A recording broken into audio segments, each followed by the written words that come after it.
Welcome to today's webinar, Getting Ready, Finally, to Build Local Climate Resilience, hosted by the Maryland Department of Planning in association with the Smart Growth Network. My name is Michael Bayer. I'm the Manager of Infrastructure and Development at the Maryland Department of Planning and Project Manager for the Smart Growth Information Clearinghouse. The Smart Growth Information Clearinghouse is a project of the Smart Growth Network, supported by the US EPA's Office of Community Revitalization and managed by the Maryland Department of Planning. In addition to hosting webinars, the Smart Growth Information Clearinghouse has a website at smartgrowth.org that provides information on effective growth, development, and preservation practices. The website provides information about events, funding opportunities, awards, and resources to help local decision makers foster healthy, resilient, and economically vibrant communities. The Clearinghouse is the virtual home of the Smart Growth Network, a nationally recognized coalition of leadership organizations that have formally endorsed the principles of smart growth. This webinar is one in a series of webinars produced by the Maryland Department of Planning on smart growth and planning topics available for viewing at smartgrowth.org. We are recording this webinar and will be posting it on our website under the Webinar Archives tab. We encourage you to visit the website and to subscribe to our e-newsletter to learn about our upcoming webinars. You can also find out about planning initiatives, planning tools, and educational opportunities in Maryland by visiting the Maryland Department of Planning's website at planning.maryland.gov. The views expressed by the speakers in this webinar are those of the speakers and not necessarily of the Maryland Department of Planning or the state of Maryland. Viewers of this live event are eligible to receive 1.5 CM credits from the American Planning Association and 1.5 CNUA CEU self-reported credits from the Congress for the New Urbanism. To log your AICP credits, visit the American Planning Association's website at planning.org, log into your account, and search for the name of today's event, which again is Getting Ready, Finally, to Build Local Climate Resilience. You can also search for event number 9216414. So to get started today, we're pleased to be joined by Peter Plastrik, Joyce Coffee, Scott Berry, and Anna Marandi. Peter Plastrik is co-founder and vice president of the Innovation Network for Communities. He was a founding consultant of the Carbon Neutral Cities Alliance and helped it develop its strategic plan and innovation fund. He also consulted closely with the Urban Sustainability Directors Network and managed the network's innovation fund.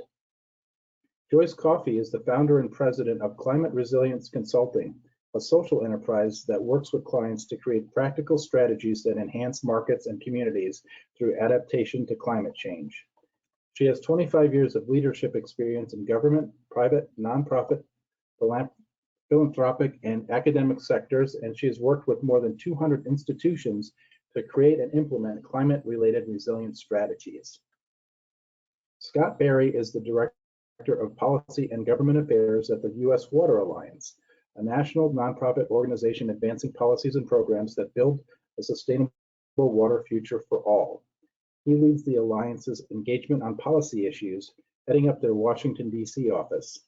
He has served in the leadership of the Water Infrastructure Network, the Sustainable Water Infrastructure Coalition, the Common Ground Alliance, and the Waters Advocacy Coalition. Finally, Anna Marandi oversees the Leadership and Community Resilience Program at the National League of Cities.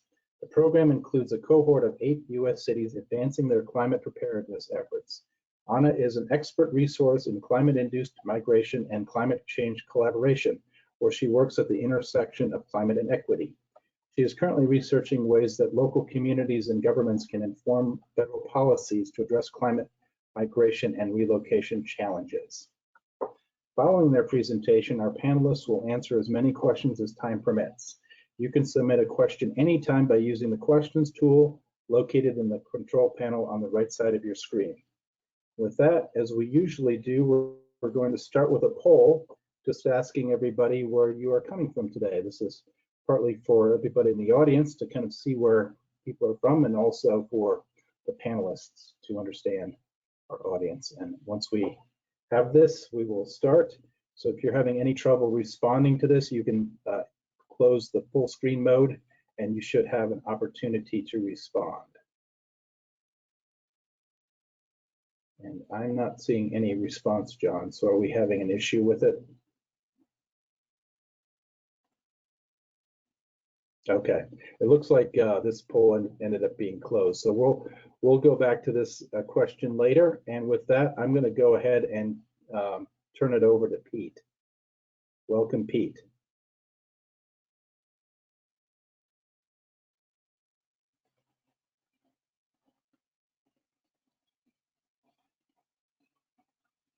Just wait while Pete gets the PowerPoint opened, and he'll need to unmute himself.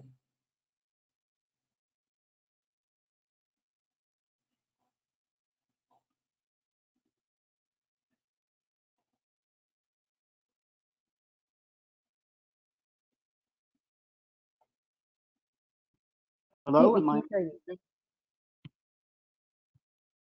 Hello? Yes, Pete, are you able to open your PowerPoint?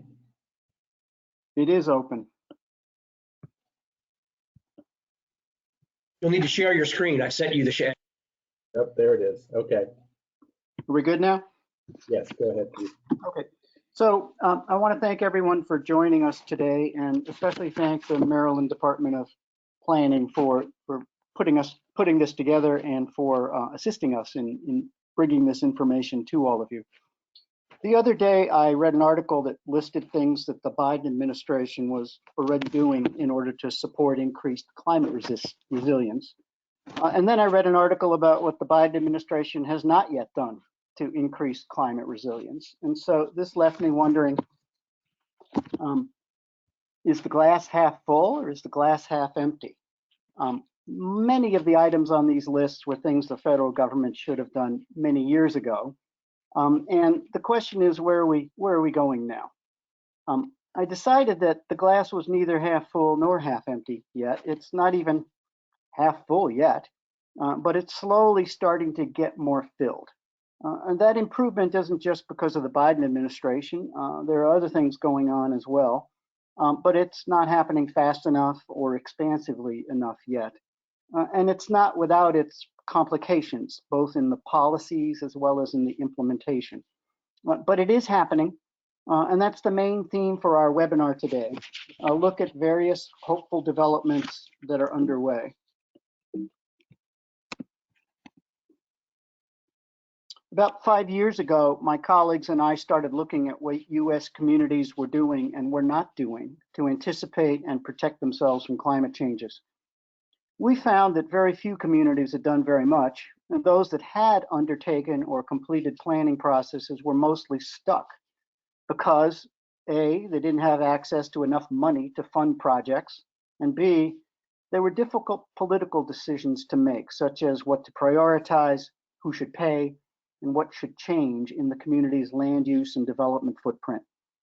Communities that were trying to advance climate resilience told us that planning processes were necessary but not enough, and that an enormous amount of work needed to be done in a relatively quick time, given the lengthy timelines usually needed, especially for physical infrastructure projects. What would it take then for local resilience building to catch up with the climate changes that global warming is causing, which are accelerating in frequency and intensifying in their impacts and in the injury that they cause? The situation seemed to fall under what has been called a, quote, gray rhino situation, something that's obvious, probable, but neglected danger, things we can see, but we still don't do anything about. The drawing in front of you describes this problem of the intersecting trajectories. Climate change is happening. It's happening more quickly, and yet local resilience is building slowly and hasn't yet, and there's very little prospect in the near term of local resilience building catching up with the climate changes. We look closely at what communities need so they can expand and accelerate their progress. Planning processes matter, of course, but we recognize that building local climate resilience is a new kind of work for communities, and that it's not just a one-shot effort. It will require decades and continuing adaptation. So we identified basic capacities that locals, citizens, nonprofits, businesses, not just governments, need to have or have access to. Scientific foundation, they need to assess and understand climate risks and local vulnerabilities and use the analysis to plan. They need to communicate with and educate civic leaders and community members in ways that build and sustain a sense of urgency. They need to make social and economic equity a central driver of the resilience approach. They need to engage stakeholders in the public, especially vulnerable and underrepresented populations, in developing, implementing, and monitoring resilience plans. They need to coordinate planning and action across governments in local, regional, state, tribal, and federal levels. They need to design, test, and implement resilience actions that require engineering, legal, and other highly specialized detail. And they need to repurpose, leverage, and obtain public and private funds to invest in infrastructure development and other resilience actions. As we said, this is new work for these communities. Some of the work they know how to do, but it's not been applied to resilience before, and some of the work is new to climate resilience building. We started researching key questions that resilience building communities were facing, especially when it came to paying for resilience activities and using managed retreat, a land use policy for communities. Earlier this year, we assembled and updated our various reports and other materials into a new book, In Harm's Way: How Communities Are Addressing Key Challenges of Building Climate Resilience. You see here on the screens the chapter headings for the content of In Harm's Way. Several of the chapters are about financing, and one key chapter, Can It Happen Here?, is about the challenge of using managed retreat in U.S. communities. We opened the book with a new chapter about 6 encouraging trends for community resilience building. Trend number 1, climate anxiety is spreading and becoming embedded. More and more people in America are getting more and more worried. Survey data finds that the public increasingly recognizes the serious threat posed by climate change and wants government to act. Real estate and insurance markets are sending warning signals. Key market players, the sources of capital and risk management for property owners in particular, are getting more and more worried and taking actions to avoid financial risks. Private investors have substantially upgraded their ability to assess the climate viability of specific assets, their property and buildings. It isn't just the risk that's driving these investor decisions. What also matters to them are assessments of how well the local communities are developing resilient infrastructure that would prevent future damage. Let's be clear, communities will be seeing more and more of these trends in markets. Centering of equity is a growing local concern. The 2020 Boston University analysis of 24 US cities reported that climate resilience and social equity now occupy a front seat in climate action planning. And due to awareness created by the COVID pandemic and the racial protests, this is growing. Quote, cities are reporting a renewed focus in recent months on questions of equity, unquote. These questions of equity now have spread into practically every policy domain at local communities and at state and federal levels. The survey produced a list of what cities are doing for resilience building at this point. Greater proximity to parks and increased tree canopy coverage for underserved neighborhoods, affordability standards for electricity and heating, access to bicycle sharing programs and discounted costs, increased access to public transportation with lower fares, use of environmental justice criteria in city planning processes, providing incentives for water conservation and energy efficiency for low-income communities, and the examination of how local food availability is tied to climate resilience. Trend number 4, governments are slouching toward policy alignment. A bottom-up surge from the local level has not yet been met by a corresponding top-down flow from state and federal levels of governance. This may not be unusual in a federalist system. It can take decades to align and coordinate the levels. But a number of state governments are moving more quickly and thoroughly than in the past to put in place resilience building approaches. The Biden administration is focusing on infrastructure investments that generate jobs and economic activity, while they also seek to ensure that buildings, water, transportation, and energy infrastructure can withstand the impacts of climate change. A large-scale federal infrastructure effort with criteria for generating resilience could drive part of the intergovernmental alignment that is needed as it flows resources through state governments to local communities. During the campaign, Biden also committed to aligning resilience planning along multiple governance levels. Quote, use the convening power of government to boost climate resilience efforts by developing regional climate resilience plans in partnership with local universities and national labs for local access to the most relevant science, data, information, tools, and training.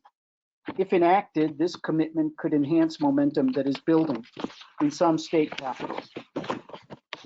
Trend number 5, money for resilience is starting to flow.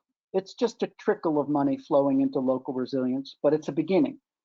Government funding for resilience now exists at local, state, and federal levels, with each level using different existing mechanisms to produce funding.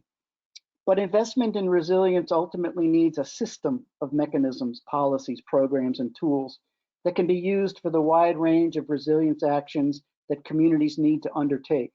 And the larger challenge may well be to address the need to generate more revenue, not just tap existing sources, that is dedicated for resilience building. Momentum in this direction may be boosted by federal funding of resilience infrastructure, which will likely require state and local matching funds, the beginning of an intergovernmental scheme for developing a resilience financial framework that produces substantially more capital for local communities to use. The last trend, knowledge about what works, is increasing and diffusing. Knowledge about how to build local resilience, from the use of green infrastructure and cooling centers, for instance, is growing and being widely shared. Climate action networks, academic researchers, innovative government officials, consulting businesses, nonprofit organizations, graduate school programs, the infrastructure of climate resilience expertise is bigger, better resourced, and more connected than it was just a few years ago. Developing a community's resilience is not just a matter of identifying and implementing individual projects. Increasingly, climate resilience is being addressed as a problem at the intersection of multiple community concerns, including public health, economic development, and environmental quality, as well as the disparities due to racial and economic injustice. These 6 trends contribute to the resilience capacities of communities. However, the capacities are unevenly distributed across American communities. The lumpiness of this emerging field of practice may smooth out somewhat as more cities start to engage in resilience building, and especially if state and federal governments become more committed and intentional about supporting local resilience. But it will take a more sustained, intense, and swift effort than the scattered, sputtering, and slow exertion that has occurred so far.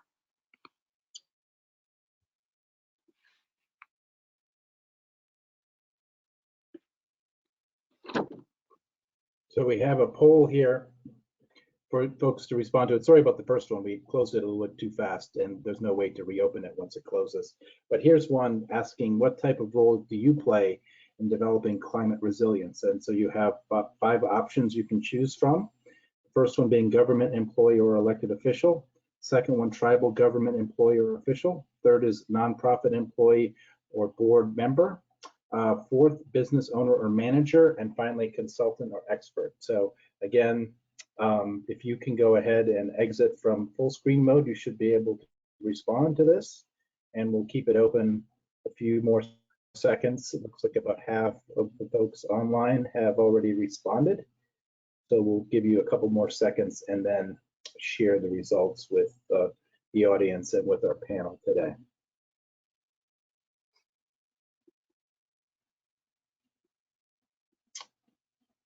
It looks like these are different categories than we usually look at because a lot of our things are planning related, but this one, 52% government employee or elected official, 25% are consultant experts, 20% nonprofit, 2% business owners, and we have no tribal government employees today.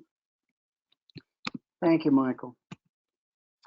So lastly, on intergovernmental alignment. The most critical of the trends I've described may be the development of intergovernmental alignment, which is needed to boost everyone's awareness and confidence that resilience building will be happening in a serious way. It's necessary for unleashing the financial resources that local communities simply don't have enough of. and to establish shared frameworks for building resilience. It's not going to work to have everybody going a different way, thinking differently about how to build local resilience. But this development still leaves many questions, as we got on the screen, for communities to answer as they proceed. The emergence of a state and local framework for climate resilience is the main topic of our next presenter, Joyce Coffee.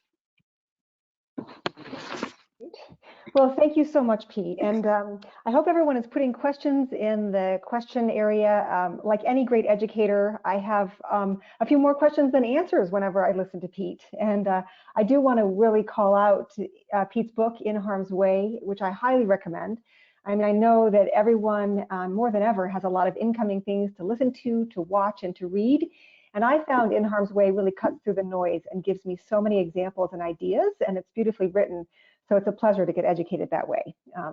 So I'd like to start with just some facts that really galvanize my work.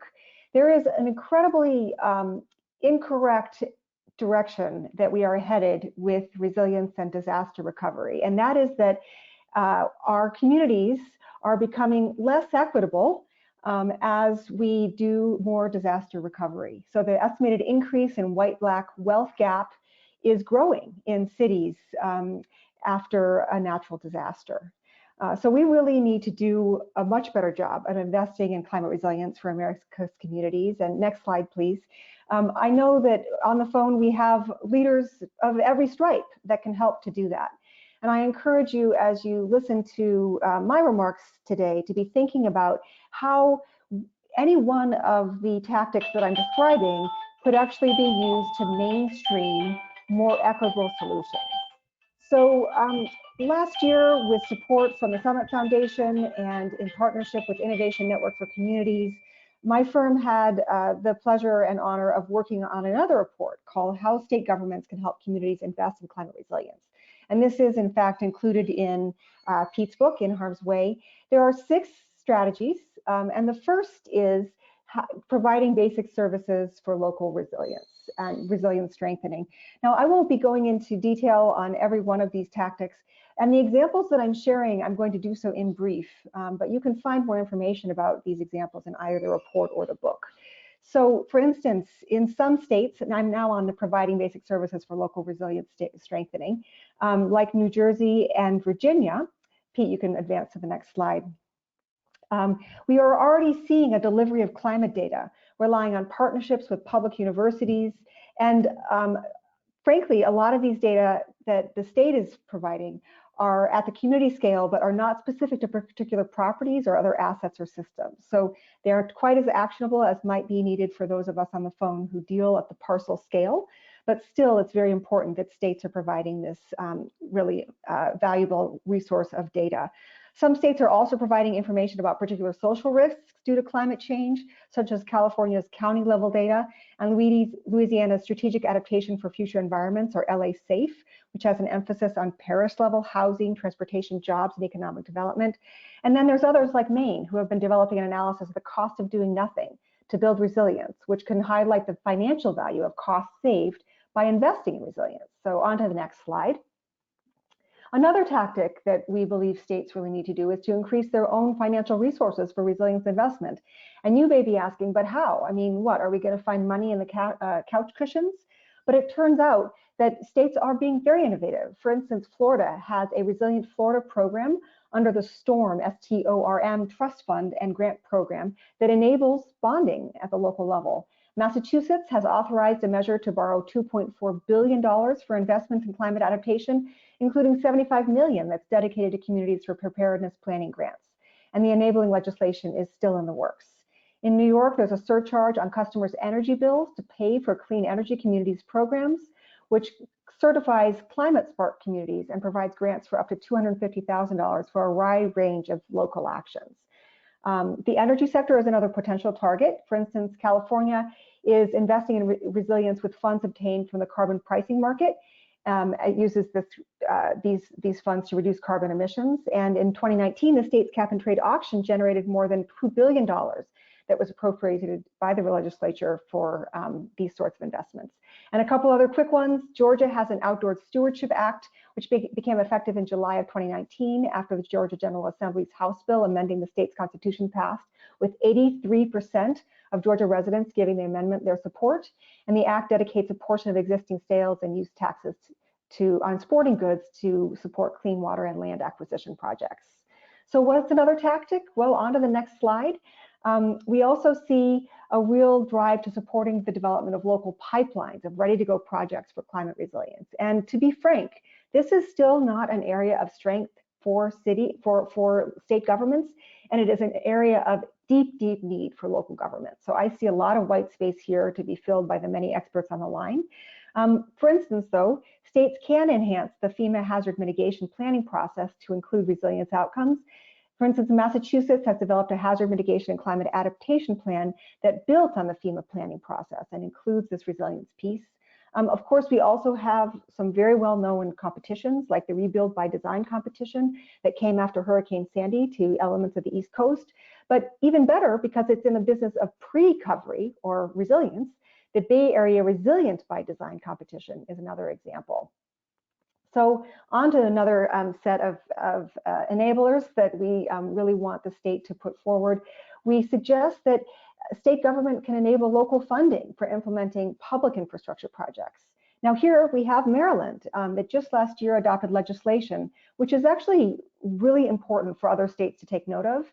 This legislation allows local governments to establish a resilience finance authority, which is a new entity that can bond against local government revenue to raise money to finance resilience infrastructure projects.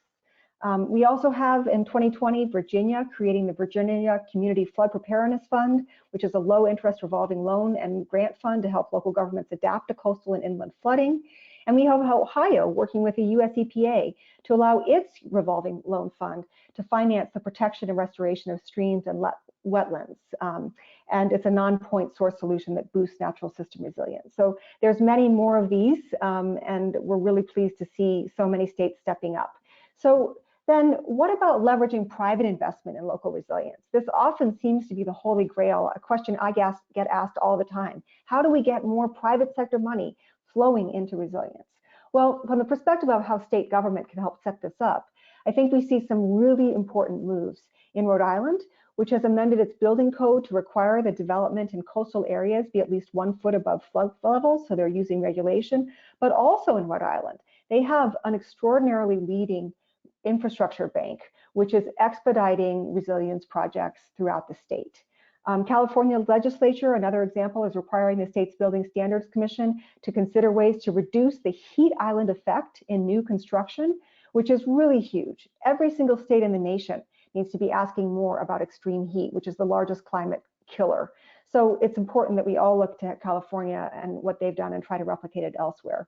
But one other thing the Florida has done is its insurance commissioner, an elected position, has created the nation's first consumer-oriented list of green infrastructure, or I'm sorry, green insurance products. And they did this in 2020 to help the public understand and access products that encourage essentially insurance innovation.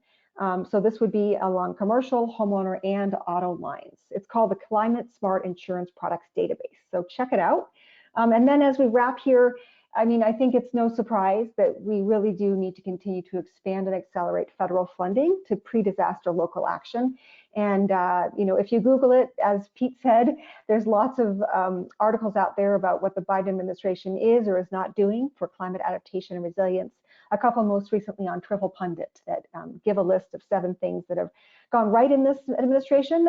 But we also want to remind ourselves that this is not a partisan issue. And so all that I described in terms of examples so far, these are red states and blue states. Every state needs to get behind resilience. One example that I really like to point to in terms of federal funding for pre-disaster and local action is the Louisiana Coastal Protection and Restoration Authority. It was a master planning effort initiated, of course, after Hurricane Katrina, so post-disaster, but it now provides a lot of pre-recovery, and it's a great example of strategic coordination that I highly recommend. So over to a poll now, and then we'll come back for a few closing comments on this section.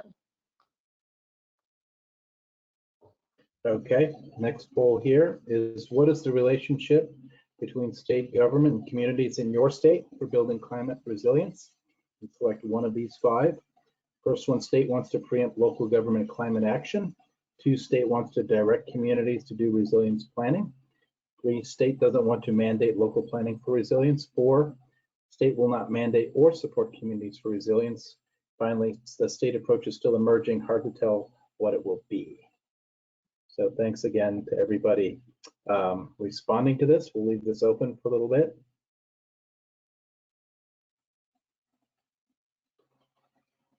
And again, if you're having some issues responding to it, you may need to exit from full screen mode. It looks like folks are responding, so you're not having any issue. We'll leave it open for maybe another 20 seconds or so to give folks a chance to respond. And it looks like there's quite a variety of responses to this distributed, although a couple are near the top.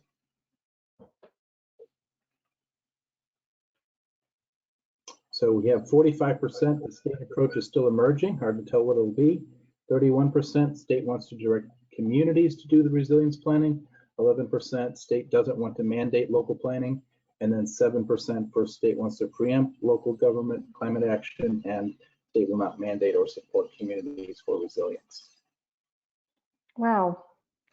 That is super interesting. I especially am fascinated by that 45% number, which we'll come back to in a moment. But I did want to end my formal remarks with just a reminder about where we started, which was the quest for social equity along with climate resilience. Because without equity, we don't actually have resilience.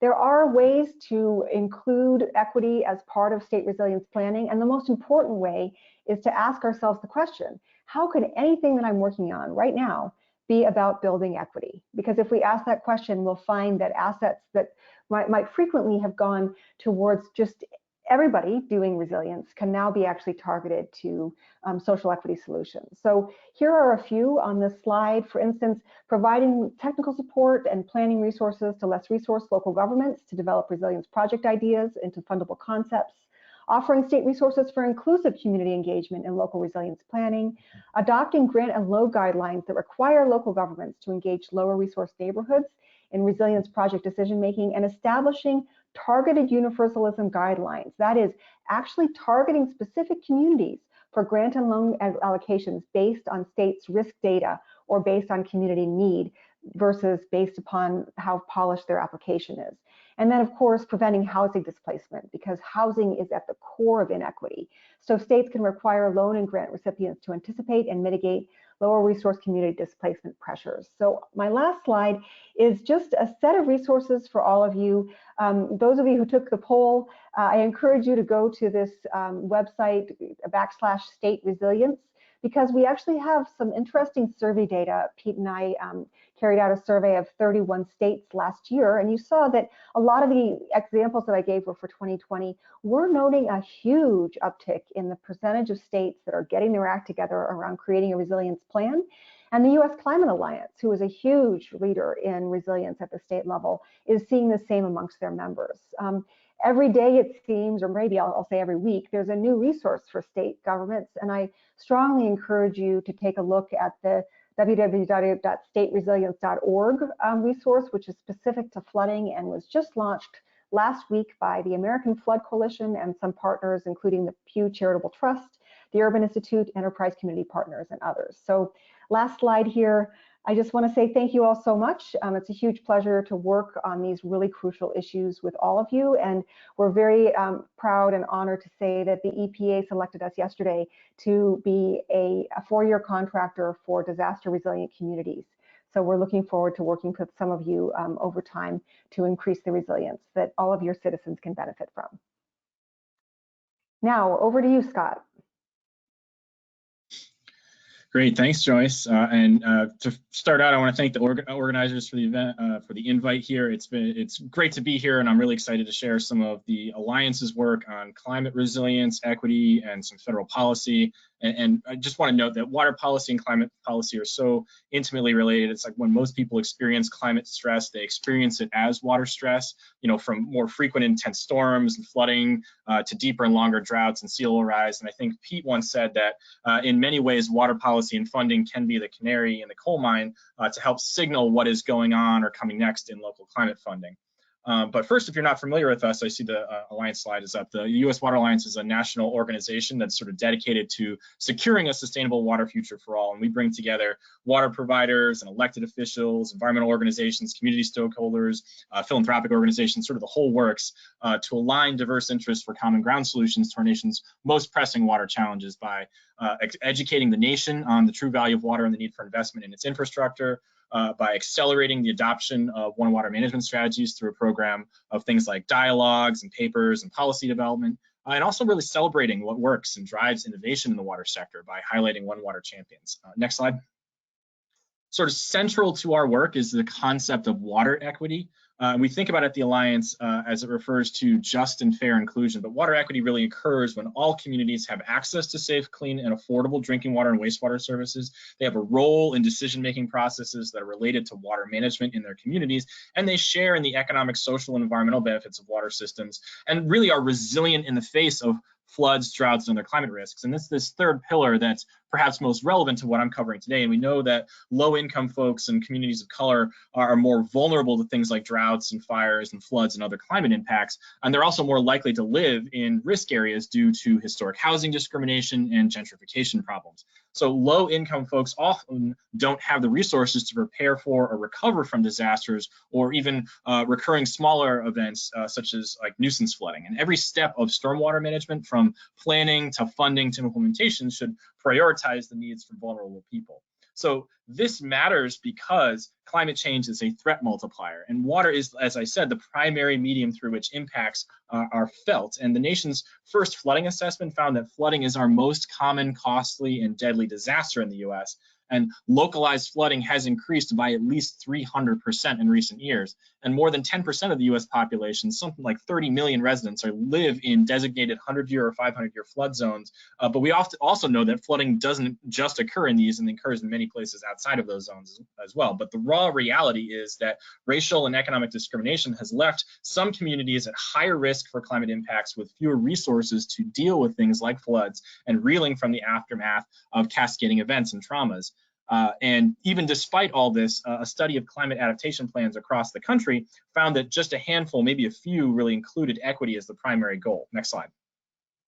So that kind of brings me to the Alliance's recent publication. I wanted to talk through a little of what we are working on in the climate adaptation and water equity space, because I think this represents where many local governments are heading, particularly water utilities. And as I said, I think that the water and climate are so intimately related, and knowing the directions is helpful. So our report, Water Rising, is largely based on the extraordinary work of some cross-sector teams in 9 US cities that are working to advance equitable and resilient solutions to flooding. And these 9 city teams visited neighborhoods vulnerable to flooding and really identified some of these systemic inequities. And they gathered for a 2-day convening with the U.S. Water Alliance and the Kresge Foundation in, I think it was 2019, to strategize for things like projects and policies and investments that could better protect all of our communities in the face of this changing climate. Next slide. So the report details sort of 5 priority areas that water professionals and communities can take together to advance equitable flood resilience. And these actions are accompanied by insights from many cities around the US, as well as 5 detailed case studies from cities that participated in our convening. So I'm going to run through these 5 real briefly, but next slide. The first one is about identifying. So water professionals need to know which communities are most at risk for flooding impacts and why. The geographic risk and infrastructure vulnerabilities alone aren't telling the full story, and many reasons why this low income, elderly, or minority communities that we're talking about may have a harder time preparing for or recovering from flooding events aren't just accounted for in sort of traditional stormwater management and planning. Water professionals can coordinate with like housing departments, planning agencies, community and development corporations, and community-based organizations to collect and cross-tabulate that data. It's important to get that cross-tabulation going, but pairing technical data with social and demographic information can help us drive flooding solutions that don't just determine where the water will flow, but what the impact will be. Next. So the second action is about engagement. It's like when it comes to risk communication and flood management, we need to move beyond deciding on a strategy and then informing those who are impacted. So these unintended consequences should be really examined on the front end, particularly regarding how new inequities can emerge from new policies. And we only do this if communities and really the residents themselves are involved and share that power throughout that process. And information sharing and evaluation of different scenarios together creates this collective understanding of things like flood risk and the flood impacts. And this can help utilities really meet their regulatory mandates while also protecting communities in all of their neighborhoods. Next slide. The third action is really around proactive alignment. Our research shows that for every dollar invested in pre-disaster mitigation, society saves $6 in recovered costs later. This is a really common stat, but these investments can also be difficult because floodwaters they cross things like social, political, and geographic boundaries. But building resilience then has to consider the different risks and needs of various populations, and alignment can create that stronger pitch that we're talking about when applying for things like federal grants or loans for pre-disaster mitigation projects. And I think you'll hear some more about that from Anna when she talks about kind of the community and citywide resilience projects. But there's also a really fantastic example of this in our report that details about a 150-mile greenway project in the greater Des Moines area. Next slide. So every step, so this step is about fully incorporating equity. So every step of the climate resilience planning process is an opportunity to consider equity, and if only through a consideration of social vulnerabilities across these operations that we can develop a clear path for equitable flood management strategies. And we know that strategies that are grounded in community solutions and shared decision making really improve these kinds of outcomes. Next slide. So the last thing I want to talk about is investments, and equity really requires a careful rethinking and at times maybe a reallocation of resources. And when selecting sites for physical adaptation strategies, it's important to weigh the economic and social implications for different options like things like building seawalls or levees, expanding natural infrastructure like wetlands or dunes, or increasing the capacity of stormwater drainage systems, that kind of like gray infrastructure systems.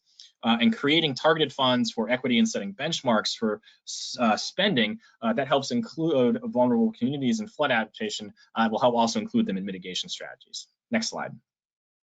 So really putting all this together, part of what I'm talking about here is that we're in a unique moment for water policy, right? And really climate policy as well. So COVID-19 really upended life across America, disrupted a lot of the business as usual in every sector, and it's shifting the way that we relate to and we work with one another. And in many ways, across many sectors, it has exposed and reinforced a lot of the structural challenges and social inequities that we're aware of. And in the water sector, this is played out through things like access to water, the cost of water services, around governance structures, and even how we fund and deliver water itself.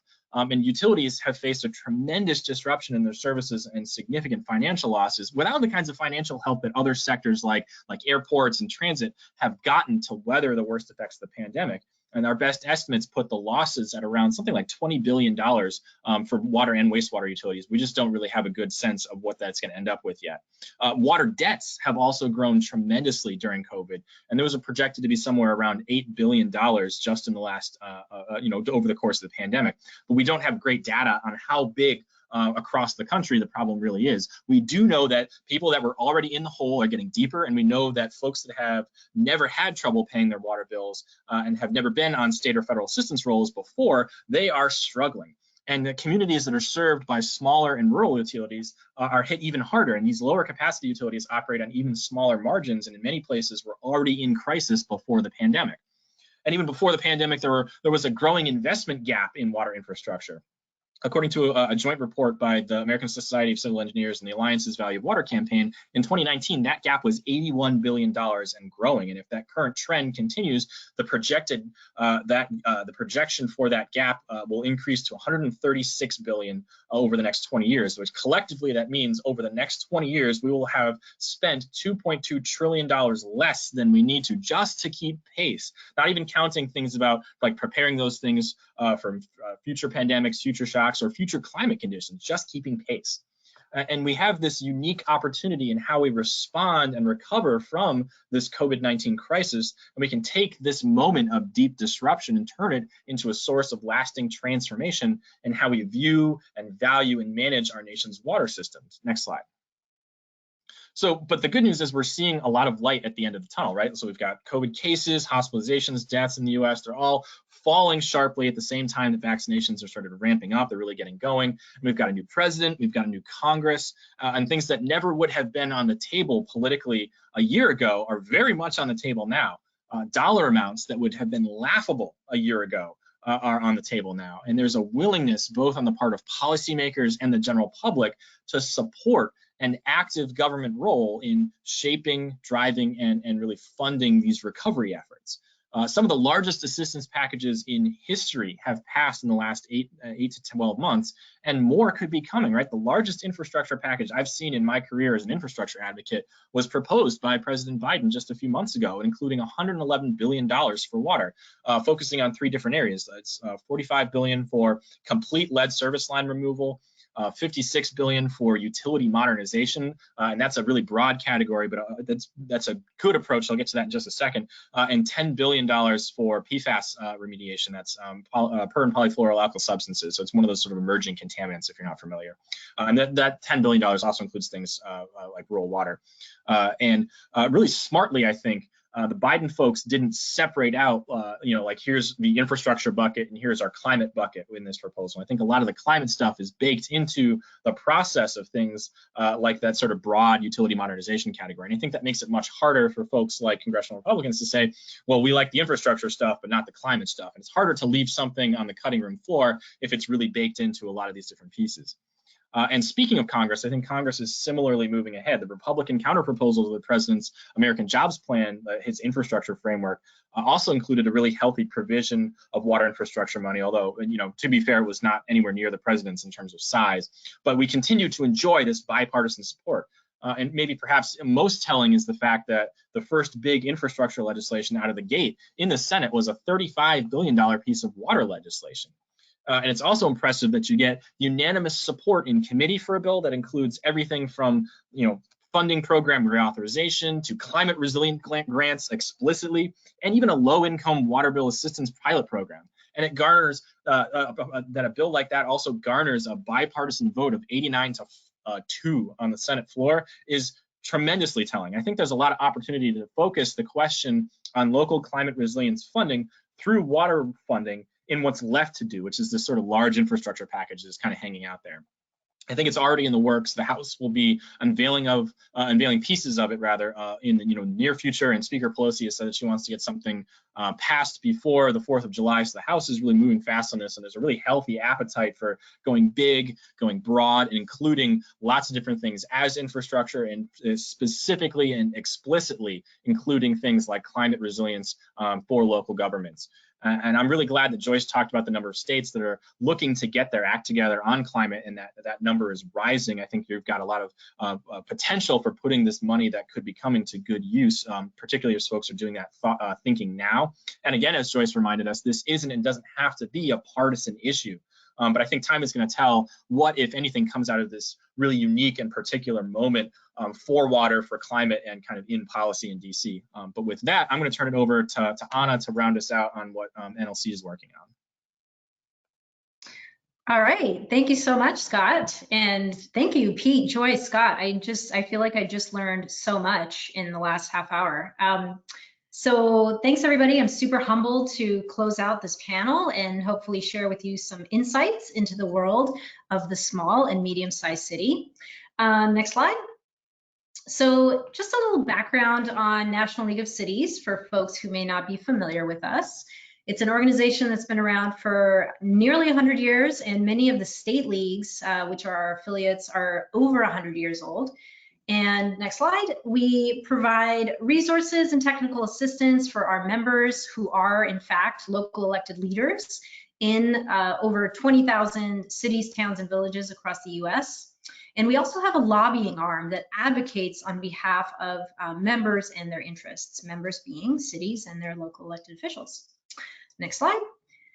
So it's actually a very diverse and nonpartisan organization, which makes us quite a trusted platform when it comes to lobbying or putting out research. And as you can see here, we're pretty bipartisan too.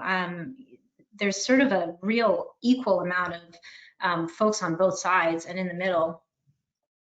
And notably, about half of our members, oops, go back real quick, one sec. So about half of our members are cities under 50,000. So that's pretty small. That's a pretty small community. So I think what is interesting about me sort of being a resilience practitioner and working at NLC is I get this really amazing insight into what not just the vanguard cities are doing, sort of the C40, the resilient cities networks with chief resilience officers. I get this insight into what everyone else is also doing. And that's not to say there are super high capacity cities that are part of NLC, and there are cities that are struggling a little more. They're really struggling with funding, they're struggling with staffing. I'll get into that a little bit in a second. Next slide. So these are two reports that came out in 2020, pre-pandemic era. Interestingly, I think the two of them together really provide a look at, okay, on the one hand, city fiscal conditions. This is a look at, we've been putting out these reports for 35 years. And this is a look at what are the city fiscal conditions every year in cities across America. And even pre-pandemic, there were huge indications that cities were declining in revenue. They were essentially spending more than they were generating, and there was real trouble ahead. There was a lot of news sort of around, what does this mean? Because it was seen as very much an indicator of a recession. And then the pandemic hit. So you can imagine a lot of cities had to lay off workers, really, really struggling on top of already struggling. So this has really put cities in a sort of a difficult position. On the other hand, you see the priority. So the state of the cities is an analysis that we do every year on the mayoral state of the city address that they give every year. And so we've seen that I think in 2020, this again pre-pandemic, the top five issues were economic development, infrastructure, housing, energy, environment, and public safety. None of those are surprising. But what's really cool is that in the last few years, energy, environment, climate preparedness, GHG reduction, all of that has been really kind of growing in priority and significance for local leaders. Next slide.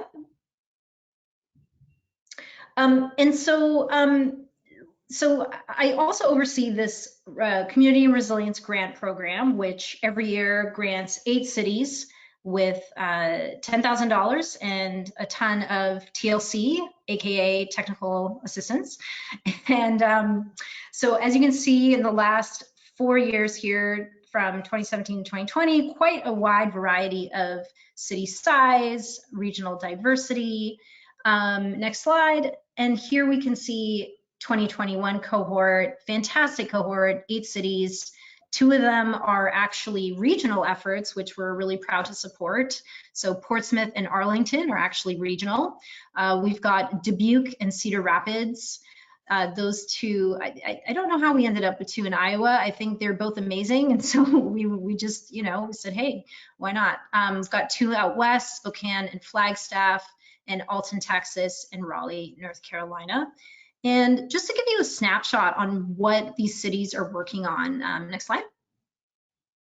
Sort of high level here, and you guys can take a look at the slides after and do some digging if you like later, but just high level here, folks are really looking for assistance, and I should actually just say that the grant is not an implementation grant, it's a capacity building grant, and it's it's limited funding, it's only $10,000. So it really is to either build capacity among local elected officials, staff, or even with residents with their community engagement processes. So you can really see here that, and this is by design, we really look for projects that focus on social equity, racial equity, inclusive engagement processes, co-creating with their local partners. Next slide. And the last 4 here, as you can see. So yeah, so racial and social equity come up really big, best practices on flooding and heat mitigation. And now we see sort of this emerging wildfire smoke mitigation, what to do about that, right? It's a complex issue, not easily solved by sending somebody as you would, folks to say a cooling center. It's just not that simple. So what am I hearing in terms of barriers and solutions? So let's start with barriers. So the obvious one, I've left for page 2, which is funding, but let's talk a little bit about some of the less obvious things. So the folks that really get those federal grants and nail those philanthropic grants, those are the cities that have amazing grant writers. So time, expertise, staffing, people who are, know about racial equity. These are all concepts that for smaller cities, if you don't have an expert in your city, that's going to pose a huge challenge and a huge expense to hire a consultant. And in terms of, I'll get to preemption in just a second, but, cities are sort of limited, but by what they can do within their city borders.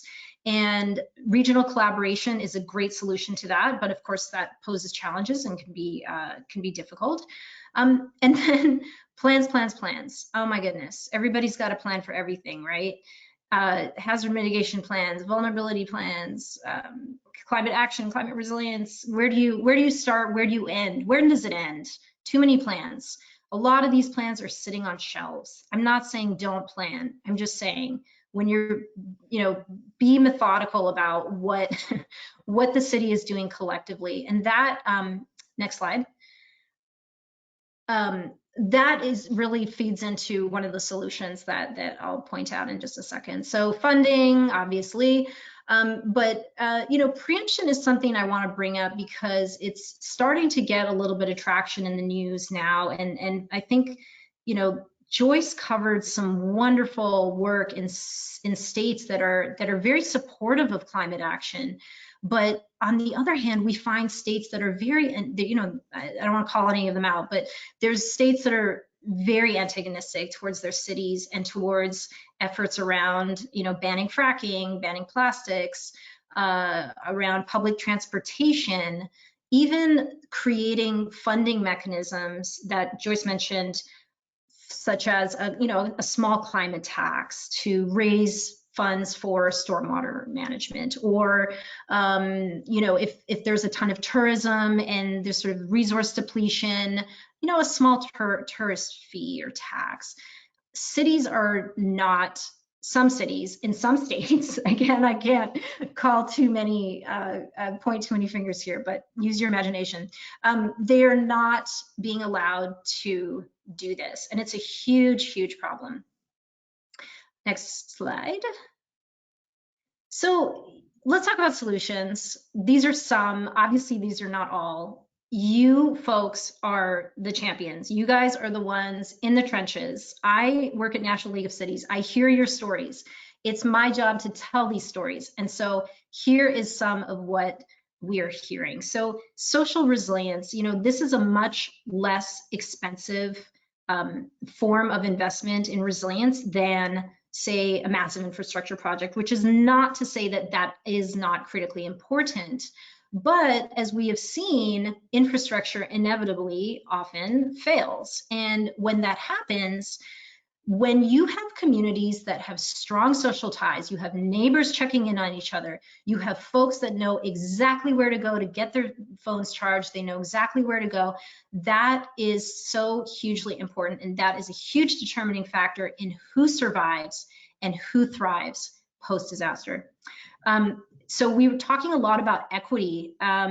So one of the best ways and the most sustainable projects that we've seen in terms of sort of long-term sustainability have been with cities that really leverage their relationships with community-based partners. It rebuilds trust with communities. It really helps you, especially when you're trying to do inclusive and equitable engagement. For example, if you're trying to get input on your climate action plan, having those partners by your side, funding them, which is something that we actually encourage with our grant, is hugely important. And then Joyce also mentioned this too. So targeted universalism, I really encourage folks to look into this. The Haas Institute has a great resource.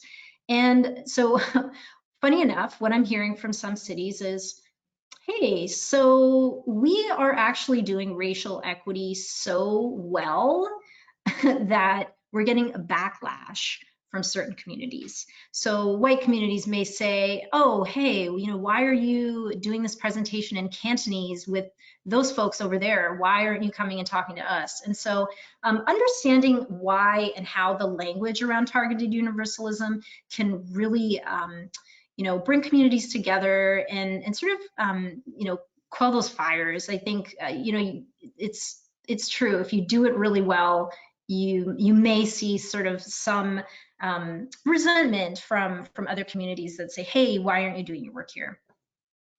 And also, share out your good work. So for example, Pete and we collaborated on a guest blog for NLC. Feel free to send me your stories. I'd love to blog about stuff. I'd love to share your blogs. And I think residents especially really need to know what you all are up to. There's a tendency, I think in cities to do a ton of incredible work. I mean, the stories coming out of USDN and sustainability directors, what they're doing, I mean, they are wearing 10 different hats. They are the chief equity officer. They are the chief resilience officer. They are doing sustainability. They're doing innovation. They're trying to cross collaborate with everybody. And I mean, it's just incredible, incredible work. So please share those stories out. Next slide. And lastly, so in terms of, solutions, I think this is going to sound corny, but, it really does, when you're talking about equity in particular, and, even resilience, but, equity in particular, it starts with you and thinking about, have I done my own self-reflection? Where do I fit in this system? And where does my family fit? Where does our history fit? And really understanding that, doing the reading, talking to other people, watching documentaries, really doing the work on your own, so that when it comes to integrating those concepts into your work, you know why you're doing it, and you are so authentic when you're telling other people about it. And so I really encourage folks to dig deep, look into your family history, read, have good, deep conversations, and have these same conversations with your colleagues at work, and really open that up beyond just the training that everyone is sort of, there's a mad rush right now to do equity trainings in cities, but really sticking to those one-on-one conversations and humanizing this process is so important. And then lastly, improving cross-departmental coordination. I think that is easier said than done, but over and over and over, I see this, and I cannot emphasize this enough. Like I said, all you folks are the ones in the trenches. You guys are the ones doing the hard work. Connect with other champions, get conversations going. If you're interested in bringing equity to your city, talk to other folks who are too. You can't do it on your own. Also, I see a ton of folks extremely burnt out because they are taking on the sole responsibility of trying to solve equity and resilience and climate change in their city. And it's like, honey, no, you are not going to solve that on your own. So take the stress off yourself, spread the responsibility, share, connect. Next slide. And so tying back to a little bit about what Scott and Joyce were talking about. So the jobs plan, wow, this is a chance to, make your pie in the sky dreams come true, creating true transformational change. There is funding, and back to the preemption thing, with, like I said, some states are not excited about giving their progressive cities and pro-climate cities funding, right? So this is an opportunity to receive funding from the federal government that will actually flow directly to the local government. So as we saw in the Trump administration with the CARES Act, that flowed to the states. And often cities didn't really see the funding at the end of the day, depending on what state you're in. Again, this is very state specific. But with the American Rescue Plan Act and the Jobs Plan, we're really starting to think about how to get that funding to local communities. And then lastly, I'll leave you with this. I always leave everyone with this note is, get active with your regional and national networks. With USDN, I've mentioned them a couple times. With us, National League of Cities, Resilience 21 is a fantastic network.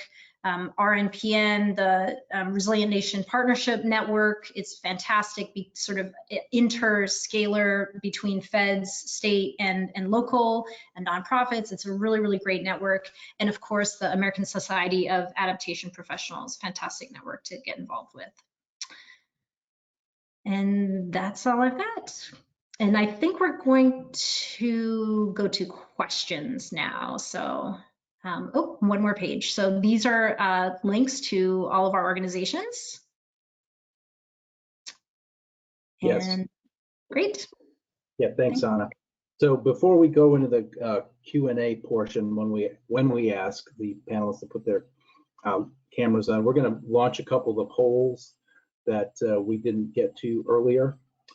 So I think the first one, which we tried to, and apologize, we had a technical snafu on our end. Just wanted to get quickly where everybody is from. So if you can respond to this one by exiting full screen mode, that would be great. We just want to share both with you and with the panelists kind of where people are from, and then we'll have one other poll after this, and then we'll go into the Q&A. So I'm giving the panelists a little cue on that one as well. So as usual, it looks like there's a very good representation and distribution of the areas of the country in this webinar. It's always interesting to see some variation. So here, with 36% Mid-Atlantic Northeast, 21% West, 20% in the South, 17% Midwest, and 7% of our audience today is international. So thanks for joining us today. And then just finally, we wanted to run this other poll, which is your community engaged in racial and social equity activities such as trainings, workshops, or plan development? So you have 5 options here. No, there is resistance. No, but there is interest. Yes, we have started. Yes, we're gaining traction. And yes, it's impacting our actions. So we'll just run this and then we'll go into the Q&A. And again, thank you all for also responding with questions and comments. We've gotten a number of them, so we'll go till about 2:30 Eastern once we close this poll. So you can see here that the largest is 35% yes, we've started, 26% yes, gaining traction, no is 18%, but there is interest, 17% yes, it's impacting our actions, no, finally 3% there is resistance. So it looks like the majority is actually yes, so that's good to see. Okay, with that, we're going to move into the Q&A, and I'll ask our panelists if they can turn on their cameras so that we can see what we're doing. And John's going to put our slide up, which will have the information about how to reach them. Excellent. Okay, thank you all. And we'll have the panelists kind of unmute themselves as we get into the questions here. But I guess we'll start by saying here, Amber Rayleigh is asking the question, what would you suggest for small cities that are first-ring suburbs of larger cities in terms of planning and zoning to support these sustainability issues? I don't know who wants to start with that. And you will This is Joyce. I have an idea around that. Number one is that, replication is a great form of flattery. So if a larger city near you is doing climate action planning, it's really a good idea to borrow what they've done. I mean, with a critical eye, but have a close look at it. And I know, having worked on the city of Chicago's climate action plan back in the day, that almost every community in our region basically adopted our plan, but put their city's logo mark on it. So I would definitely say that's one way to go. But what's also interesting about that is that just because you might consider yourself a bedroom community or a smaller community near a big dog, doesn't mean you can't be in the lead. So since the city of Chicago released its plan so many years ago, the city of Evanston has become a national leader, some would say global leader on climate resilience. So having perhaps benefited from a foundation that was established by a larger city, they have now gone their own way, and they're doing reparations related climate resilience. They have an incredible public engagement strategy, and they've really doubled down on what matters most to their community. So I think it's an excellent question. And one other thing about small cities, I think Anna mentioned, but I want to just make one more point around, is that we shan't assume that simply because a smaller city is small, it doesn't mean they can't do climate resilience better. And one reason for this is that in the smaller city, you typically have a much smaller staff. And so one staff member might have the keys to the entire castle, to the stormwater and the water quality and the transportation and the housing. And one of the things that resilience really benefits from is intersection between different sectors and different departments and different agencies. So sometimes having a smaller team can be really beneficial for finding collateral benefits amongst resilient solutions. Can I jump in really quick and add something? So I mentioned regional collaboration, and I know Pete is also a big fan of this. I think when it comes to, talking about land use and zoning, that can often be something that it's beyond what one city can address. And so working across jurisdictions is a great idea. It is very challenging, but it can be super rewarding. And I think some regions have really, really strong regional planning councils. Chicago is one of them, the Twin Cities, MARC, forgot the acronym, Kansas, it's Metro Kansas. They have very, very strong regional planning councils that you can get involved with and start working with and start bringing those issues up with, often there's like a representative that attends the meetings. So that's I think where I would start with that particular tricky issue. I'll plus one the regional solutions, particularly if you're looking at the water-based versions of kind of climate adaptation and climate resilience. A lot of those cannot be solved by a single entity and require, many cases, cooperating with other folks within the watershed, particularly on things like flooding. If they can work upstream to help reduce some of that flow into your city, that's another way to get rid of or remediate some of that floods water that's going into your system. It's just one example. Great, thank you. Next question here is asking about the role of health impact assessments in climate resilience. Is there some way to integrate those? I don't know who wants to take that question.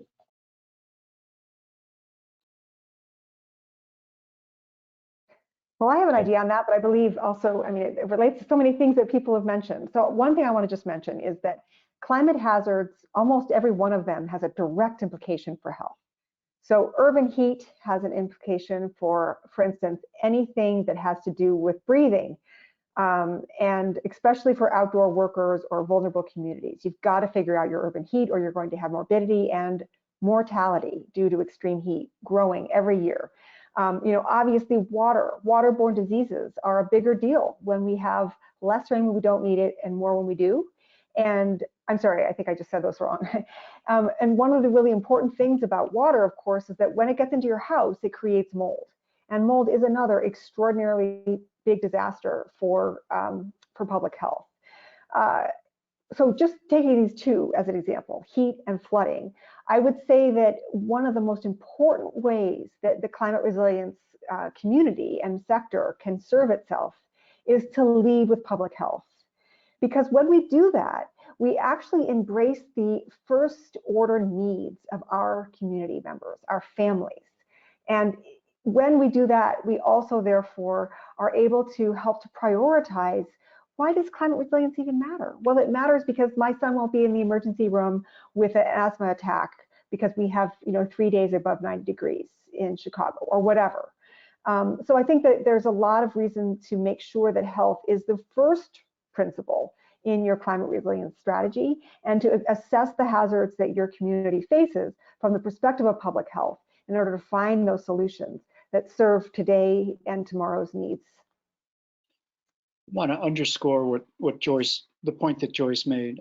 In a number of communities, that have understood the connection between climate and health. There's still the problem of how do we tell the story to our residents? What's the narrative about this? And the story about climate change itself is a less persuasive story than the story about health impact and health problems that could be resolved or could be increasing because of climate issues. Out in the West, wildfire it's become an enormous health issue for which there are very few responses at this point. Other than stay indoors, keep your kids at home for days, for hours, for weeks. But a lot of cities have understood that the way to tell the story about climate resilience and generally about climate change is not about climate resilience, but is about the well-being of the community and the health of the community residents. And it's a much more effective way to tell this story. And not for nothing, but public health is pretty front of mind for folks after the last year. And it's definitely been an effective messaging trend switch that we've seen on the water side, moving from primarily like water infrastructure investment is jobs, which was a really effective message 10 years ago during the first kind of like economic crisis and the Recovery Act after that, to water infrastructure is absolutely critical to maintaining and supporting public health. That has become a tremendously effective message in kind of, the last year or so. Great, thanks, Scott. Next question here is from Aaron Detter, who's saying, what are some of your best communication strategies or talking points for cities, especially small cities, who feel overwhelmed at the scale of the climate crisis and find it too abstract to try to address at the local level? Yeah, that's a huge challenge. And I think cities in general, smaller cities in particular, they don't have sort of the staff capacity and the resources to do really long-term planning and long-term thinking and then communicate that back to residents. They're often dealing with like really day-to-day, like potholes, like really extremely sort of reactionary, not proactive. And it's not because they don't want to, it's not because the staff cannot, or they don't have the expertise. It's just that they're super hindered by budgets, by emergency council meeting on this and that. It's sort of, there's a sort of kind of a reactionary mentality. So I would say the best I can do is offer some resources, which I can drop in the chat, but like Climate Access does some amazing work on how to communicate climate risks with residents. Also, Eco America does a lot of work around this, particularly with more conservative communities and how to sort of break that, partisan divide around climate issues. But though there are a lot of organizations, also the Yale Center for Climate Communication puts out a ton of really good research on communicating climate risk. So I think that's kind of what you're asking about, but I don't know, maybe Joyce, I don't know if you have thoughts or. Well, just one thing, and I think, obviously folks on the phone are aware of this, but the first thing we do when we communicate is we have to listen. And so, what is the thing that's top of mind for your community? What is worrying your community right now? And, if in the top 5 things, the word climate doesn't show up, you're amongst 99% of the communities in America. They don't talk about climate change, but maybe they do. I'm seeing Pete sort of, well, okay, but here's the thing. With those 5 things, there likely is a climate angle to every one of them. And so you have to find that. And then you make the bridge between what those worries are and the climate risks, and especially those solutions that come about through that inquiry. So every community, I think, is going to be slightly different in terms of how it communicates if you're listening carefully to your constituents.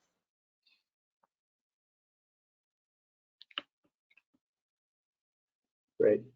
But Pete, were you going to add anything? Okay. Next question here is for Scott. Do you see any possibility of federal levers to push for requirements of socioeconomic and equity considerations in water planning and related capital plans? Great question. So I think short answer, yes. The longer answer is I think there's a lot of different levers depending on if you're looking at sort of administration policy versus congressional policy. I think there's quite a bit of receptiveness on the administration side to include some more of those sort of equity considerations in existing funding programs and in potential new funding programs. But I think if you're talking about Congress and kind of the big infrastructure package, from what I can hear so far, I think there's quite a bit of reliance. They're kind of abandoning the shovel-ready concept that we saw in the first recovery package in 2009 and kind of moving towards we still want to get the money out quickly, but we recognize that we don't want to just do resurfacing. But there's still quite a bit of an interest in using existing programs where possible to help make sure the money gets out on the street and starts impacting folks as quickly as possible. So I think to the extent we see that as the framework for how we deal with future funding, there's opportunities to include some of these new kinds of considerations for how we target those funds within those existing programs, whether it's new set-asides in existing programs or changing the allocation formulas for some of those programs, either on a temporary or a permanent basis. So I think there's appetite for that, but I think the technocratic expertise required to kind of get into those negotiations is different from where a lot of folks who are on the advocacy side of the shop who are really interested in pursuing focus on equity considerations are not necessarily there yet. So I think there's a bit of a disconnect between where folks are and where policymakers are. But I think that disconnect also provides an opportunity for folks who have that sort of expertise, for example, local governments or folks that are in that kind of have to administer these sorts of programs and put the money out on the street to perhaps lend their expertise about how that would work as well. Scott, maybe you could also comment on another angle here. When Joyce and I did a lot of research about the state level frameworks that are emerging, it looked like what the feds were going to ultimately do is flow a lot of money through state governments, and water gets money that way as well. Is that an opportunity or potentially a barrier at the state level then to embed equity issues into this kind of flow? What are you seeing around that? Yeah, so to the extent that like sort of Anna and Joyce talked about how there's quite a divide between states that are particularly interested in seeing climate action and states that aren't, there's also states that are particularly interested in seeing equitable outcomes and states that maybe prioritize that less. And so I think that it's both an opportunity and a barrier. So where that concern already exists, it's definitely an opportunity to bake those sorts of equity outcomes into a lot of the money that's going to flow as a pass through from the feds through state and local governments. But it also represents a barrier in some of those places, and some of those places where those states are not particularly interested also have some of the communities that are in the worst shape and the ones that have been traditionally underinvested in the most. And so I think that leaving it up to only to the states will kind of perpetuate some of those sort of structural inequities that are existing in our current programs, and without sort of stronger federal direction about how the money is used, I think there's a greater chance of that happening again. Great, thanks, Scott. We got a couple of questions in this realm, so I'll ask this one from Jesse Hillman. What are your recommendations for inspiring cross-departmental collaborations within governments to address climate change? We talked about among governments, but how about within them? What can we do? I guess since I suggested that solution, I should go first. I'm going to give you a really cool example from the city of Orlando. So the sustainability director there is this amazing guy, Chris Castro, and he's just like all over. I mean, he's got his hand in like green banks and solar. I mean, literally everything you can imagine. And I said, how do you do it? How are you getting jobs to your city, like green jobs? How are you building this whole thing too? And he said, oh, well, every time I go and I have to meet with someone, say, to talk about like, oh, where are we putting EV chargers? I ask them, oh, are you looking for a headquarters for your new company? Oh, I'm going to put you in touch with my economic development people. And that actually works, believe it or not. It has worked several times for him. So I think just thinking more broadly, and again, like, think of yourself as a champion and then start to identify like, oh, who are my allies and who can I start to partner with this is assuming there isn't sort of a top-down mandate around resilience being embedded in all different departments. Like, let's assume that's not the case. If you're trying to do it from the ground up, yes, it can be challenging, but it's still possible. Identifying other allies, other champions in those departments, and starting to have those conversations, I think is really huge. I'm going to pile onto that. I think what Anna said just now is exactly right. Just one experience that I had when I was in charge of the climate action plan in the city of Chicago was that it was the first time that all 28 departments and agencies had ever come together, except for the inauguration of the mayor.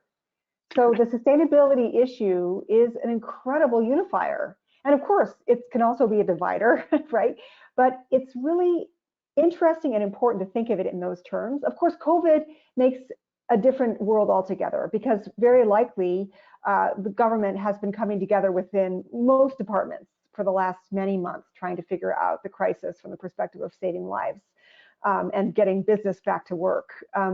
However, since sustainability can in fact bring together folks who had never been in the same room before, it can be a real good governance driver for a lot of things. Because when the Department of Aviation, I guess I'm talking in a big city now, but let's just say the Department of Water Management hasn't really been in touch with the Department of Emergency Management much. And they certainly have never talked to the Department of Public Health. Oh my gosh, what an opportunity to bring those 3 departments and the other 20 that are part of their, the milieu of the city together to try to find some, priorities and figure out how each one of those departments is going to have some sort of goal achieved through a mutual decision around sustainability priorities.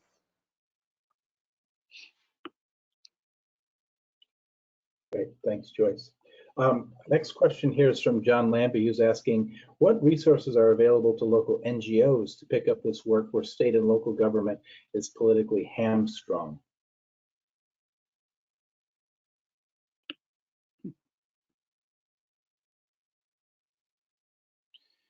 Well, one answer is, the same resources that we've been talking about that local government folks can look at are useful to everybody. Because at some point, as an NGO at the local level, you don't just need an analysis of the problem or an understanding of what the needs are. You need to also have some sense of what kind of solutions you want to work with and what you want to back up. And you're going to have to do some of it in collaboration with local government, local business sector, et cetera. You're not going to get very far just on your own, although you can get started. And so general understanding about where others are coming from, how others are thinking about things, and literally, what are the solutions that you want to back and how to bring others in the local community into engagement around those solutions. All of that's essentially available now in the kinds of resources that we've been describing and that are widely available on the internet now. I would say, sometimes community-based organizations and NGOs, they can say things that cities can't, And so if they have a good relationship, a trusted partnership, they might be able to sort of work together to push, say, the state or push, a particular local official to kind of advance something. So I think having those trusted relationships, particularly in states that are antagonistic towards climate efforts or whatnot, are super key. And what I've seen a lot is sometimes the city will have a staff turnover, and we end up losing that point person on the grant, but they had a local partner, and the local partner picks up all the slack, and they're funded to do so. This is not, charitable. So that it really provides long-term sustainability, I think, on projects. That's sort of what I'm seeing. Yeah, and I guess speaking as, an NGO, right? Like, I think there's couple things. I think the opportunity is knowing what your strengths are as an NGO and bringing those to the table. And I think, one of the biggest NGO strengths, particularly around these types of issues, around like convening capacity and bringing the right folks to the table and making sure that those tables are equitable. Because that's another kind of capacity that I think some cities don't necessarily, have baked into the way that they process things. But also bringing, resources and leadership to the table. Because like Anna was talking about, like you can, as an NGO, maybe say some things the city can't. You can push and apply the right kinds of pressure to the right kinds of people in the right kinds of ways if you need to do that. But I think ultimately it's about developing partnerships and developing those sorts of lasting relationships that Anna and Joyce were talking about that kind of create those sorts of things. Because change relies on leadership, and leadership requires partnerships. You know, another point I think, and this goes back to something we said earlier, NGOs tend to have the niche that they've been working in, and it's not usually a climate resilience niche. It might be affordable housing, it might be criminal justice, it might be lots of things. They have to understand how that connects back to the climate issues, because that's the starting point for a lot of the city governments. And so to be able to make that connection and then tap into what the city is talking about can be an important and useful strategy for the NGOs, rather than just showing up and saying, I care about affordable housing, what have you got? Make the connection and push on it. I love Thanks, this question. I mean, they're all great questions, but I'm just so grateful that we also have such leading NGO Scott on the line. I just thought I'd bring up two examples that have come out of research that Pete and I have done. One is that when we talk to state leaders in California about like how are they able to do some things, right? They have definitely taken some leadership on climate adaptation. They were without hesitation saying, well, the Nature Conservancy brought a huge amount of intellectual capital around nature-based solutions. And, you know, we took it. It was great to have. It really pushed us in the direction that we knew we needed to go. So thank you to them for, you know, getting out in front of the natural capital or nature-based solutions effort. Another example, and Anna hinted at this, in Miami, they passed the Miami Forever Bond, which is pretty remarkable. It's a bond that combines affordable housing and stormwater management. And it was passed under an administration that was elected under a no new taxes platform. And certainly that mayor had never said that climate change was going to be a part of his milieu. I mean, he was not into that per se.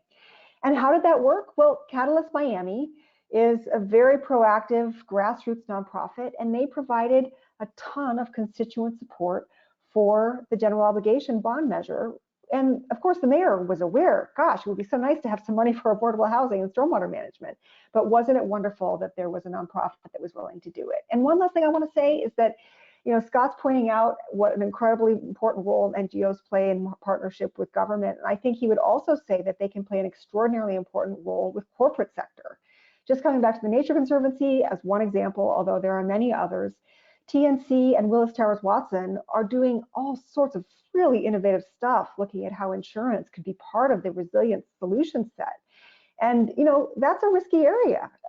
So good for the nonprofit for pulling and tugging, and the corporate for willingly going into this area of new intellectual capital related to resilience finance solutions in the insurance sector as one of many examples.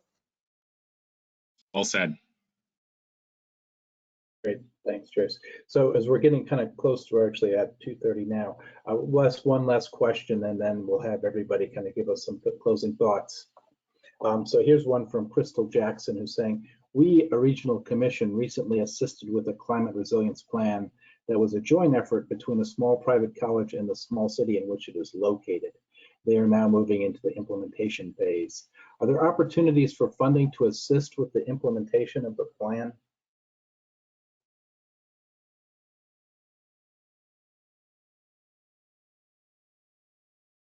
The first thing that comes to mind for me is never let a crisis go to waste, which is probably not the best, but honestly, there's so much disaster recovery money out there. So just like, for instance, Louisiana has been able to do, having an incredible plan on the books means that you are in a very good position for things like the Building Resilient Infrastructure and Communities funds from FEMA, and you're in a better position than other communities in your state who might not have a plan. I'm not saying that's the only way to go, but it's one thing that strikes me about having a very robust plan and how to get money for its implementation. Yeah, as we said earlier, it's a lumpy field at this point. There are some places that have far more resources available, depending on certain kinds of circumstances, what kind of climate disasters they've had, what kind of state government they have, et cetera. And so the answer for now is highly specific to your local context, to where you are and what kind of politics have been around climate resilience. I think, though, one of the points that we've been making today is that there's going to be more resources available. It's coming. It's not everything we need. It's not coming as fast as we'd like, but being ready for it as Joyce was saying, you have to have a plan. You have to have a way that you're going to be able to explain what we're spending the money on. But at the moment, lobbying upstream, up to the state level, lobbying up to the federal level is the major game when it comes to increasing the resources that are going to be available for this work. Great, thanks, Pete. So I think given where we are with the clock, we'll wrap up now, but I just wanted to give each of the panelists an opportunity to give us some closing thoughts and takeaways. And I think we'll go in the reverse order of the presenters. So we'll start with Anna, if that's okay. Oh, okay, I'm on the spot. Well, let's see. I would say, I reinforce what I said about the partnerships and thinking about community co-creation rather than just one-way public engagement. Really leverage your partners, leverage your networks, become a network nerd like me, really dive into those networks. I have met my best friends from these networks. So I've met Joyce, I've met Pete, and now I'm meeting Scott from networking. So highly recommend it. My final thoughts, I suppose, would be that kind of similar to what Joyce was just saying, like, we have a fairly unique moment in policy and history right now, in terms of like what's coming and what we've gotten so far. And that moment's not going to last forever. It doesn't mean that that window is closing tomorrow or next week or next month, but it's not going to last forever. So to the extent that you can be thinking now about how to spend money that's going to potentially come down, how you would mitigate some of the problems of like, well, if everybody's going to be looking for, in the same 10 consultants in my state, like how are we planning for that? Those sorts of kind of logistical challenges of working on these sorts of programs are one of the things that if you're working on that now, you'll at least be better prepared in 6 months or a year or whenever some of this stuff starts happening. The last thing I would say is to pay attention about what's coming out of the feds every day.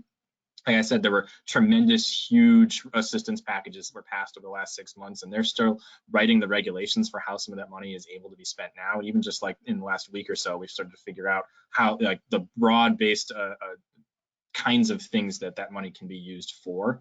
I'm not saying like this is a giant unlimited check, but there's more than you would have normally expected in some of those pots of money. So keep your eyes to the feds and to DC. And what I'd say is no matter what kind of resources you have in the government sector that you're working in, or a private sector consultant or nonprofit, you need to do three things. Number one, you need to know what your risks are. That is, what are the perils that you're going to face from the current and future changes in climate.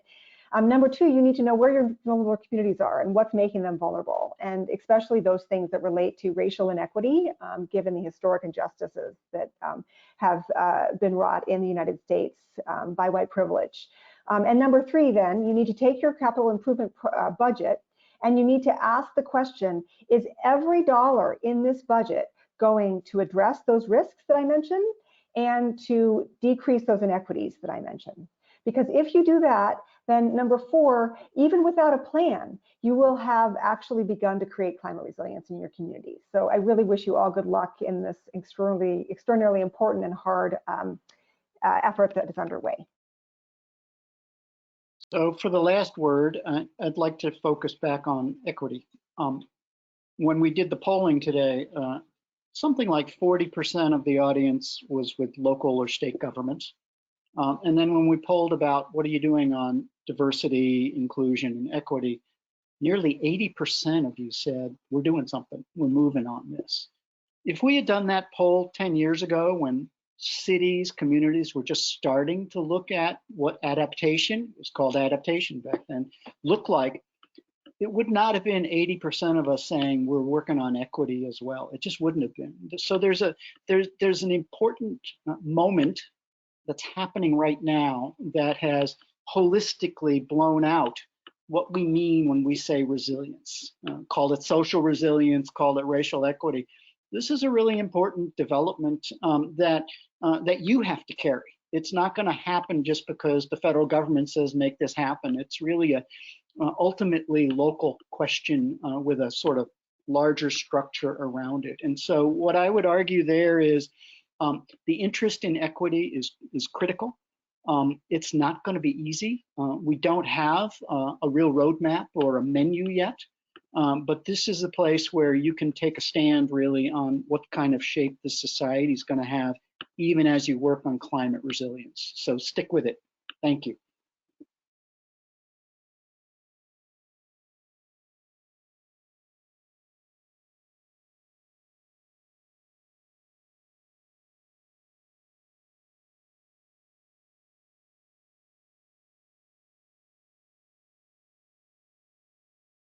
So this concludes our webinar, Getting Ready Finally to Build Local Climate Resilience. I'd like to offer a great big thank you to our panelists for a great presentation, to everyone who attended, and to John Coleman, our communications and technology guru who helps to make this all happen. The complete recording of today's webinar will be posted on smartgrowth.org. Also, for those who have requested one, all attendees will receive an email that will contain a link to a personalized certificate of participation. Please look for this follow-up email. When you exit from today's webinar, you'll be asked to participate in a short evaluation. Please take a few moments to provide feedback so that we can continue to improve the webinar experience for you. Keep an eye on smartgrowth.org and your email inbox for details on other future webinars. With that, have a great day. Thank you for joining us today.